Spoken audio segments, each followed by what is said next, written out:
Sa nagapanguna nga balita, heat index sa Iloilo City kag Dumangas naglabot sa 43 degrees Celsius subong adlaw.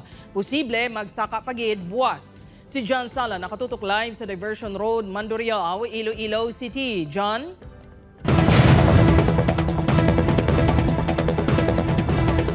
Dirt, 95% completed na ang tatlo ka mga cooling stations diri sa Iloilo City. Perfect ini nga subong nagalabot sa danger level ang heat index diri sa syudad sang Iloilo.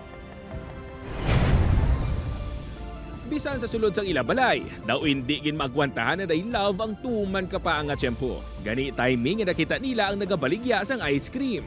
Gabi gid ang init. Doon hindi gid maya sa park kung ano. Nami gid ang ice cream, gid madula-dula lang init. Ang ice cream gani nga ginabaligyan ni Manong Boy, madasig matunaw bangod sa tagiti sang adlaw. Subong adlaw naglabot sa 43 degrees Celsius ang heat index sa Iloilo City kag Banwas ang Dumangas, Iloilo. Buwas posible pa ini nga magsaka sa 45 degrees Celsius suno sa Pag-asa. Muning temperature under na siya sa danger category, no, so magambal kita danger category, no, so meaning ni posible na ang mga heat cramps kag mga heat exhaustion, no, and too much exposure under the sun, so posible ni siya mag lead to heat stroke. Para sa mga kaangay ni Carl nga always on the go ang palabuyan bilang isa ka delivery rider. Kung kaysa hindi gid maibitar nga mabula dinhi sa init. Gani subong nga mataas ang heat index sa pili lang ang mga oras ini naga-duty. Gabiyahe lang ko kung kagahon, tapos hasta lang ko mga tag 9, 10, tapos mga pulin ako diyon. Pero kada mag-booking kung gabi gid init.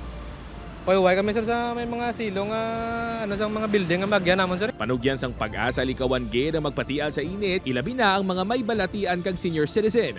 Dapat man nga mangita sang palahuwayan kung maglain ang pamatsyag. Gani perfect din ang tatlo ka mga cooling station sa syudad sang Iloilo. Sugod buwas magamit ang mga ini humalin alas 10 ang aga tubtob alas 4 sang hapon. Actually, mga 95% ng tapos ang aton cooling station. We will just add some of the ancillary equipments like the aircon, the water dispenser, kag ang aton nga eco boards.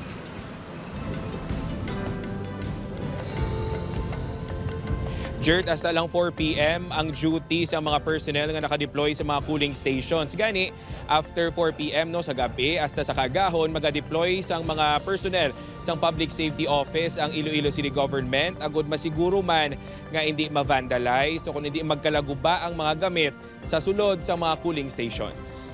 Dirt? Madamo ganyo salamat sa detalye, John Sala.